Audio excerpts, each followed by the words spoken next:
আজি ৰোগী অকণমান ভাল আছে। প্ৰবীণ দামণি জনপ্ৰিয় মনোৰঞ্জন দিবলৈ অকণমান আগ্ৰহ হৈছোঁ, ভাল পাইছোঁ। বেণ্ডেজটো খুলিব পৰা হৈছোঁ আৰু তাৰপিছত আৰু এবাৰ চেকআপত যাবলৈ। এতিয়া মই ওলাইছোঁ বৰ্তমান মন্দিৰলৈ, তাৰমানে আজি শিৱ মন্দিৰ আৰু ভোলানাথক আমি তেখেতৰ ওচৰত এগছ বন্তি লগাওঁগৈ। আগত মই এনেই ভগৱানতে আজি বোলো ভগৱানক অকণমান খাই অকণ দেহাটো অকণমান কষ্ট পালোঁ, ভাল লাগিলে। ঈশ্বৰে ৰাখিব, মোৰ ঈশ্বৰে মোৰ আপোন আছে। ভোলানাথক বোলো চাকি গছ দিওঁ। আৰু এভাগ আজি মহাপুৰুষীয়া নাট আছে। সেই নাটখনত আজি প্ৰবীণ তামুলী থাকিব। প্ৰবীণ তামুলী থাকিব এইটো কাৰণে, সূত্ৰৰ আৰু কৃষ্ণ আৰু কণাঘাটৰ বৰনামঘৰ কালিলৈ আপোনালোকে অসমক চেনেলত দেখা পাব। আৰু অসমৰ কপাত আকৌ আমি জেচ কৰি আনি আৰু এটা চেনেলত আপোনালোকে দেখা পাব। আমাৰ যোনটো চেনেলত কালি দুটা চেনেল আপোনালোকে অনুভৱ কৰি ল'ব। এখন মহাপৰীক্ষা নাট, সেই নাটৰ কাৰণেও ওলাইছোঁ। আৰু ইফালে ওলাইছোঁ আমাৰ সম্পূৰ্ণ বাবা জগন্নাথ বাবা, ধুনীয়া বাবা হৈ আমি চাকি গছ লগাওঁগৈ। আজি সকলোৱে জানে সেই বাবাক আমি সেৱা কৰিব পাৰিলে আমাৰ ভাল হয়।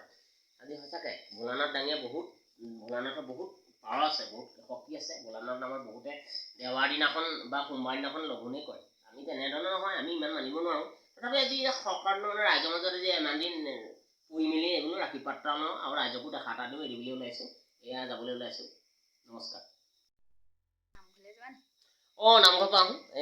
আজি ভোলানাথৰ অকণমান চৰণত সেৱা এটা কৰি আছোঁ, এৰি বুলি ওলাইছোঁ। দেহাটো বৰ ভাল নহয় যে অকণমান আৰোগ্য হ'ব কৈছোঁ, আৰু আৰোগ্য কৰিব।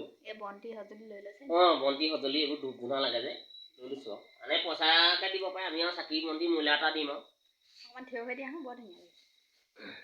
আজিহে ধুতি পিন্ধি দিছোঁ, তাৰমানে দৰা দৰা লাগিছে। দৰা নিচিনা লাগিছে ন? আপুনি কিবা এটা সুধিছে বাৰু। দৰা নিচিনা লাগিছে একদম। সুস্মিতাৰ কাৰণেও ওলাই যাবলৈ আছোঁ, ঠিক নাই। তাই চাবলৈ আহে, ভাওনা চাবলৈ অহা কথা আছে। আহিলে আজি সোমোৱাই থ'বলৈও আছোঁ।